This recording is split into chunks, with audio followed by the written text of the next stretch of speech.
ఇంతకుముందు డాక్టర్ సతీష్ గారు చెప్పినట్టు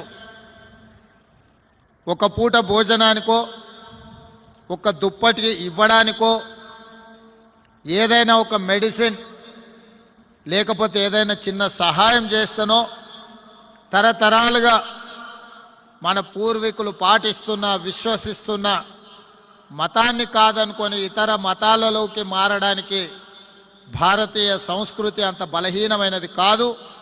మా సోదరులు అంత స్వార్థపరులు కూడా కాదు.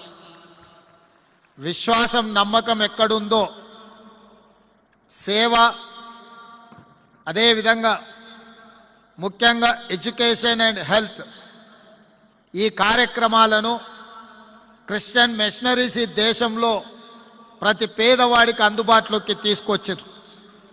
ఈరోజు ఈ దేశంలో ఈ రాష్ట్రంలో అక్షరాస్యత పెరిగింది.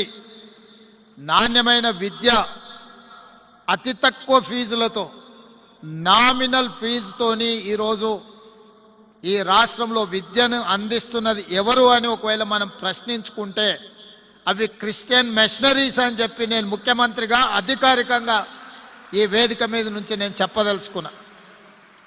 విద్య వ్యాపారమైన సందర్భంలో, విద్య ముసుగులో కోట్ల రూపాయలు వేల కోట్ల రూపాయలు కొల్లగొడుతున్న సందర్భంలో పేదలకు నిరుపేదలకు విద్యను అందించి వాళ్ళలో ఒక విజ్ఞానాన్ని కలిగించి సమాజంలో మంచి పౌరులుగా తీర్చిదిద్దుతున్న క్రిస్టియన్ మిషనరీ స్కూల్స్ ఆదర్శంగా తీసుకోవాల్సిన సందర్భము అవసరం ఉన్నదని చెప్పి ముఖ్యమంత్రిగా నేను భావిస్తున్నా.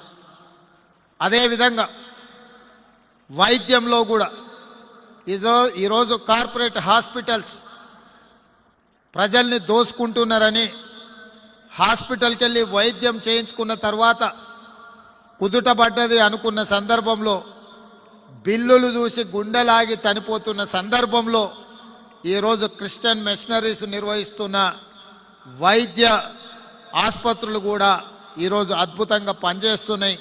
వాటిని ఆదర్శంగా తీసుకోవాల్సిన అవసరం ఉన్నదని చెప్పి నేను భావిస్తున్నా.